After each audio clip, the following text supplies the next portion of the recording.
तूने पूछी है इमामत की हकीकत, तूने पूछी है इमामत की हकीकत, हक तुझे मेरी तरह साहिब इसरार करे। है वही तेरे ज़माने का इमाम बरहक, है वही तेरे ज़माने का इमाम बरहक, जो तुझे हाजिर व मौजूद से बेजार करे। Assalamu alaikum and a very good afternoon to all of you present here. I am Divaru and I'm a student. I'm studying in class 9 at Mother's Pride High School, Kishtwar. I want to express my heartfelt gratitude to Institute for Intellectual Development and Mother's Pride High School, Kishtwar for giving us this golden opportunity to learn and grow, empowering us with values, skills, and a vision towards true leadership. And today, I wish to reflect on leadership, not as a position we hold, but as an amana, a moral responsibility placed upon us. The first concept of leadership appears in Quran when Allah says, "Indeed, I will place a successor on earth." This verse is not about power or dominance. It is about responsibility. From the very beginning, leadership in Islam was never meant to rule people, but to serve a trust.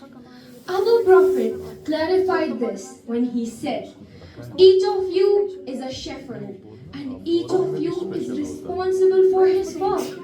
This reminds us that leadership is not about creating fear, but being answerable.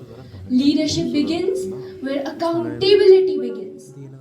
In its truest sense, leadership is never about authority without limits, but about responsibility with awareness.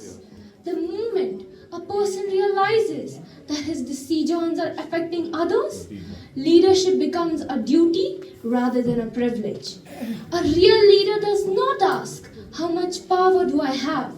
A real leader asks, "What impact will my choices create?" One of the biggest misunderstandings today is that leadership belongs only to titles and positions.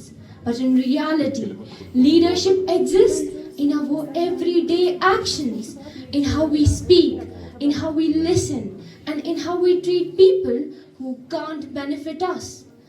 In today's most fast-moving world, leadership is often confused with visibility, but visibility without values create influence without directions. Each generation is shaped by the leadership it follows. Each individual contributes to that culture by their choices, behavior, and their mindset. Leadership is not someone else's responsibility, but it is ours. Leadership is not about standing above others. It is about being accountable to something greater than oneself. It is about choosing integrity when shortcuts are available. It is about choosing service when self-interest is tempting.